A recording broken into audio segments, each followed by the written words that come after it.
एक प्राचीन अघोरी जिसने अपनी काली तंत्र क्रिया से बदल दिया संसार का भविष्य और उलट दिया एक ऋषि का वरदान को। काली शक्तियों की पूजा क्या बदल सकती है आपका भाग्य? सुनिए एक दिल दहला देने वाली कहानी जो काली शक्तियों के भयानक सच को उजागर करती है। हे भगवान, बच्चा बाहर क्यों नहीं आ रहा? महारानी का शरीर पीला पड़ता जा रहा है। सुंदर नगर के महाराज वीरेंद्र वायुपुत्र के घर संतान का जन्म होने वाला था, लेकिन कमरे में कुछ ऐसा हो रहा था जो किसी ने नहीं सोचा था। दाई माँ, लगता है कोई अदृश्य शक्ति बच्चे को बाहर आने से रोक रही है। मेरा दर्द। दाई माँ राजवैद्य को बुलाने गई। उसी पल रानी के सामने 8 दिव्य नाग प्रकट हुए, रेंगते हुए, घेरते हुए। एक अलौकिक रोशनी।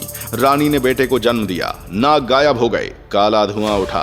एक भयानक अघोरी, लाल आंखें और रानी शकुंतला की सांसें थम गईं। तुम चली गई, लेकिन तुम्हारी यादें इस बच्चे में जिंदा रहेंगी। अब मैं इसका सब कुछ हूं, माँ भी, पिता भी, और मैं कसम खाता हूं इसे कभी माँ की कमी नहीं खलने दूंगा। लेकिन इस बच्चे के जन्म की कहानी हजारों साल पुरानी थी।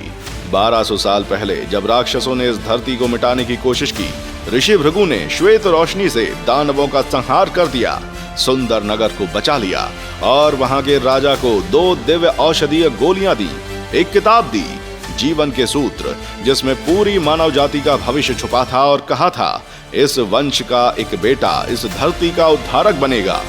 कितनी ही पीढ़ियां आई और चली गईं, कोई उस सूत्र का रहस्य नहीं समझ पाया। नील का जन्म इसी सूत्र को समझने के लिए हुआ था। नील वायुपुत्र बचपन से महान योद्धा था। 13 साल की उम्र में मूलाधार चक्र के शिखर पे पहुंच चुका था। लेकिन एक रात नील दौड़ता हुआ अपने पिता के कक्ष में घुसा। कुर्सी पर देखा, नीला लहू से लथपथ चेहरा, मुंह से झाग। पिताश्री, आपके मुंह से खून, ये क्या हो गया? रुकिए, राजवैद्य को बुलाता हूँ। किसी ने जहर दिया आपको? नील बेटा, समय नहीं है। वो किताब जो मैंने दी थी उसे समझना होगा। उसमें इस राज्य का, इस धरती का भविष्य छिपा है। तुम हमारी आखिरी उम्मीद हो। पिताश्री, किताब की बात बाद में, राजवैद्य आपको ठीक कर देंगे, बस आंखें बंद मत कीजिए। उसके लिए बहुत देर हो चुकी है बेटा। तुम्हें मेरे बिना जीना सीखना होगा। और महाराज वीरेंद्र के प्राण पखेरु उड़ गए। कक्ष का दरवाजा खुला। नागेंद्र और यजुवेंद्र वायुपुत्र, राजा के चचेरे भाई और उस रात के असली कातिल। रोले नील, जी भर के रोले, क्योंकि आज के ये आंसू आजादी के आखिरी आंसू हैं। कल से रोज ऐसी पिटाई होगी कि तो खुद हमसे मरने की भीख मांगेगा, लेकिन मौत नहीं आएगी। चाचा जी, मेरा गुनाह क्या है? मैंने क्या किया है? और तेरी बहन नीलिमा काली पहाड़ी की कैद में है, अब वो भी नहीं बचेगी। नील गुस्से में दौड़ा और नागेंद्र का एक मुक्का उसे धूल में ले गया। 3 साल 16 साल का नील, सुंदर नगर का असली युवराज, हर सुबह बेड़ियों में उठता था, हर दिन शिष्यों के मुक्के खाता था। एक युवराज को पीटना शिष्यों के लिए गर्व की बात थी। एक दिन वहां उसका चचेरा भाई आया, देवदत्त। नील, भृगु ऋषि की दिव्य गोली जो तेरे लिए थी वो मैंने खाई। स्वादिष्ठान चक्र जागृत कर लिया। तो गुलाम था, गुलाम रहेगा, और तेरी बहन काली पहाड़ी पर सड़ती रहेगी। नील ने जोर से मुक्का दीवार में मारा। हाथ में थी जीवन के सूत्र की किताब। सैकड़ों बार पढ़ी, कभी भी समझ में नहीं आई। 3 साल से पढ़ रहा हूँ और कुछ नहीं। पिताश्री, आपने क्या छिपाया था इसमें? नीलिमा कैद में है और मैं यहाँ इस कारागार में सड़ रहा हूँ। इस किताब का कोई फायदा नहीं। नील ने गुस्से में किताब को आग लगा दी और तभी उस राख में एक स्वर्ण पत्र चमका। नील ने उसे छुआ और उसके हजारों टुकड़े हो गए। स्वर्ण के वो टुकड़े नील के शरीर में जा समाये।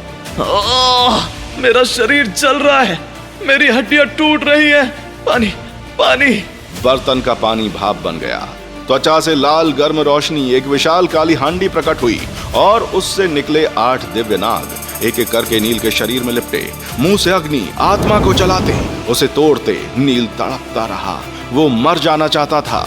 अब ये दर्द बर्दाश्त नहीं कर सकता, मुझे मार दो, अब मैं जीना नहीं चाहता। वो नाग हांडी में वापस चले गए और गायब हो गए। आत्मा मर नहीं सकती थी। नील का दर्द अचानक गायब हो गया। भृगु ऋषि ने यह दैवीय देह शोधन तकनीक सिर्फ नील के लिए छुपाई थी, क्योंकि सिर्फ वही इस दर्द को झेल सकता था। और अब नील के भीतर एक विचित्र शक्ति जाग चुकी थी। यही है भृगु ऋषि की दैवीय देह शोधन तकनीक। मेरा शरीर एक हथियार बन रहा है और इसके लिए जो दर्द उठाना पड़े वो मैं उठाऊंगा। नील वायुपुत्र को शक्ति मिली थी, लेकिन अगला इम्तिहान सामने खड़ा था। बालकांत, वो आदमी जो कभी राजमहल का सबसे छोटा कर्मचारी था, नागेंद्र की कृपा से जमीन और पद पाकर हवेली का मालिक बन बैठा था और अब वो नील को नौकर बनाना चाहता था। उसने कैद खाने से नील को अपनी हवेली पर बुलवाया। नील वायुपुत्र, सुना है तू अब आजाद है। बहुत अच्छा, तो आज से तू मेरे घर में काम करेगा। जूते साफ करना, बर्तन मांजना और जब मैं बुलाऊं तब आना। बालकांत जी, आपने गलत आदमी को चुना। ओहो, बड़ी जुबान है। नागेंद्र महाराज मेरे पीछे हैं। एक आवाज में तुझे दोबारा भेड़ियों में डलवा सकता हूँ। तो बुलाइए उन्हें। बालकांत का हाथ नील के कंधे को छूने से पहले ही नील की मुट्ठी उसके पेट में जा धसी। धमाका हुआ। बालकांत 10 फीट दूर जाके गिरा। हवेली की दीवार में दरार पड़ गई। तूने मुझे मारा? मुझे जानता है मैं कौन हूँ? अब जानता हूँ। बालकांत अपना अपमान लेकर सीधे देवदत्त के दरबार में पहुंचा और उसी दरबार में बैठी थी श्यामल साम्राज्य की राजकुमारी मणिकर्णिका। विवाह प्रस्ताव। देवदत्त के लिए यह सुनहरा मौका था ताकत का तमाशा दिखाने का। नील वायुपुत्र को अभी हाजिर करो, डेथ मैच होगा।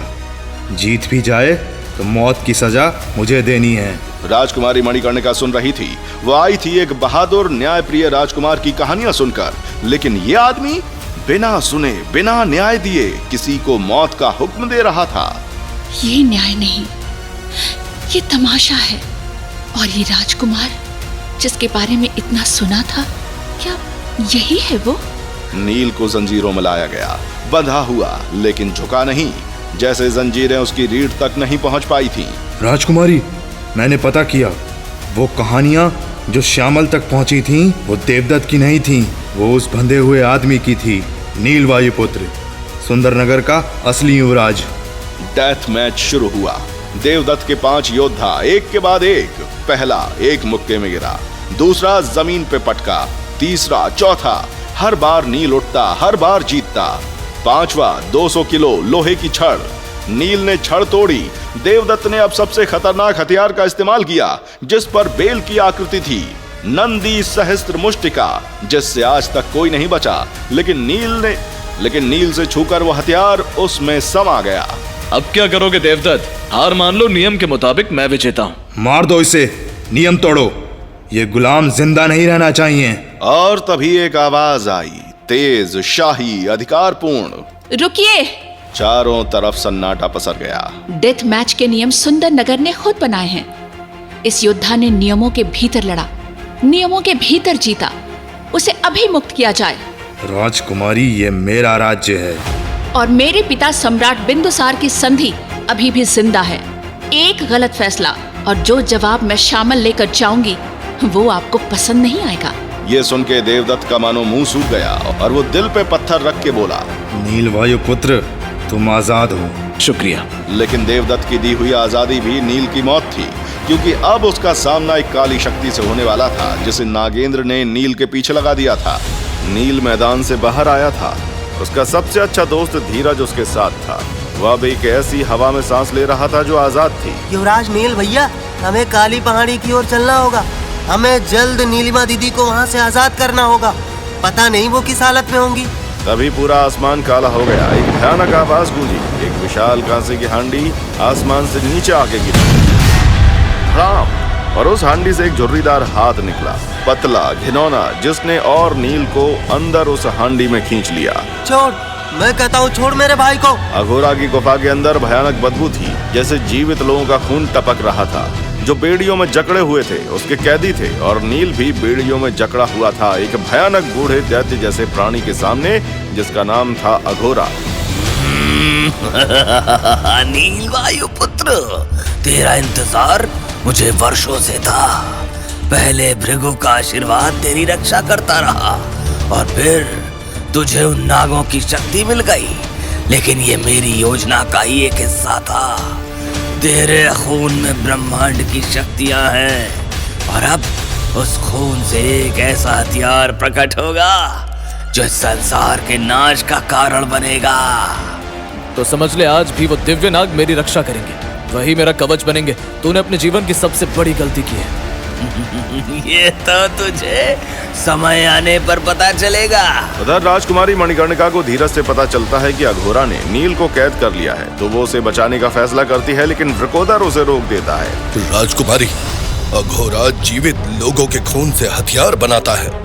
वहां जाना आत्महत्या करने के समान है। जिस अघोरा को आजाद होने से खुद बड़े बड़े ऋषि नहीं रोक पाए, सोचिए वो कितना खतरनाक होगा। अगर आप मेरे साथ नहीं आना चाहते तो कोई बात नहीं, लेकिन मुझे वहाँ जाना होगा। तुम एक राजकुमारी हो, लेकिन मेरे लिए तुम मेरी बच्ची की तरह हो। एक बात सच बताना। आप क्या पूछना चाहते हैं? कहीं तुम्हें नील वायु पुत्र से प्यार तो नहीं हो क्या? काका, मैं ये सब नहीं जानती, लेकिन नील के जीवन को बचाना मेरे लिए बहुत जरूरी है। और क्या ये मेरे शब्द आपके लिए काफी नहीं? मैं समझ गया आप क्या कहना चाहती हैं, लेकिन महाराज को आपका ये कदम शायद रास ना आए। काली पहाड़ी का रास्ता भयानक था। अजीब सी चीखों से पूरा जंगल गूंज रहा था। ऐसा लग रहा था न जाने कितनी अतृप्त आत्माएं वहां अटकी हुई हैं। ये वही जगह थी जहां घोड़ा मासूम लोगों को मारकर उनकी चमड़ी उतारकर उनकी हड्डी से हथियार बनाया करता था, और आज उन दोनों के बीच एक द्वंद्व चल रहा था। नील, अगर तू मुझे जीवन सूत्र की किताब देगा तो मैं तुझे शायद माफ कर दूं। जरा सोच, तू अभी आजाद हुआ है, तूने तो अभी अच्छे से दुनिया भी नहीं देखी। भरोसा और तुझ जैसे नीच राक्षस पर इससे अच्छा तो मैं अपनी जान देना पसंद करूंगा। और तभी वहां काला धुआं फैलने लगा और अघोरा ने नील के शरीर पर काले बिच्छू छोड़ दिए, और नील का पूरा शरीर उन जहरीले काले बिच्छुओं से ढक गया। और तभी एक रोशनी भरा तीर आके गिरा और उससे एक विचित्र रोशनी निकली, और अचानक सारे बिच्छू नील के शरीर से गिर गए और नील की बेड़ियां टूट के गिर गईं। लेकिन अघोरा ने उसे फिर से एक काले धुएं के पास में जकड़ लिया। तभी एक आवाज गूंजी, अघोरा, मैं तुझे अंतिम चेतावनी दे रही हूँ। नील वायु पुत्र को अभी इसी वक्त आजाद कर दे, वरना आज तुझे मेरा ये अग्नि अस्त्र जलाकर राख कर देगा। तभी अघोरा राजकुमारी मणिकर्णिका के पास आया और उसे घूरने लगा, जैसे वो उसके शरीर से खून की गंध ले रहा हो।